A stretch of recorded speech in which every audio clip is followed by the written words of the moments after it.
পৃথিৱীত যদি মিঠা মানে শুৱলা কথা কোৱা মানুহ আছে নহয়, সেই টকা ধাৰলৈ বিচৰাজন।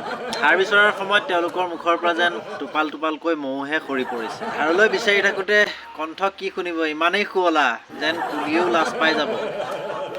আপোনাক যেতিয়া টকা ধাৰলৈ বিচাৰিব, তেওঁলোকৰ সমস্যা শুনি আপুনি ভাবিবলৈ বাধ্য হ'ব। আপুনি ভাবিব যে পইচাটো নিদিলে মোৰ এতিয়া পাপ হ'ব নেকি।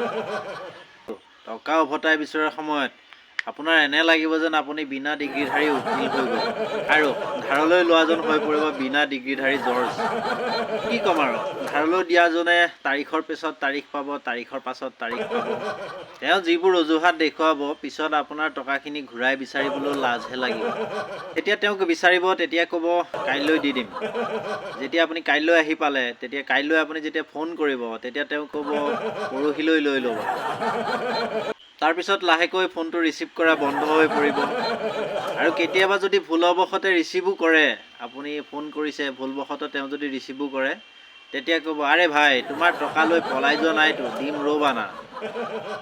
টকা আহিবলৈতো দিয়া, প্ৰথমে তোমাৰ টকাকেইটাকে ঘূৰাই দিম, এনেকৈ ক'ব। আৰু তেওঁৰ টকা অহালৈকে আপুনি অপেক্ষা কৰি থাকক। আৰু তেওঁৰ সেই টকা অহাৰ দিনটো কিন্তু কেতিয়াও নাহে। আৰু উপায়ো নাই, মানুহৰ অপেক্ষাৰ বাদে কোনো আশ্ৰয়ো নাই। শেষত কওঁ, এনেকুৱা বন্ধুলৈ এই ভিডিঅ'টো প্ৰেৰণ কৰক, যিজনে আপোনাক টকা ধাৰে লৈ ঘূৰাই দিয়া নাই। ভিডিঅ'টো কেনে লাগিলে মন্তব্য নিশ্চয় জনাব।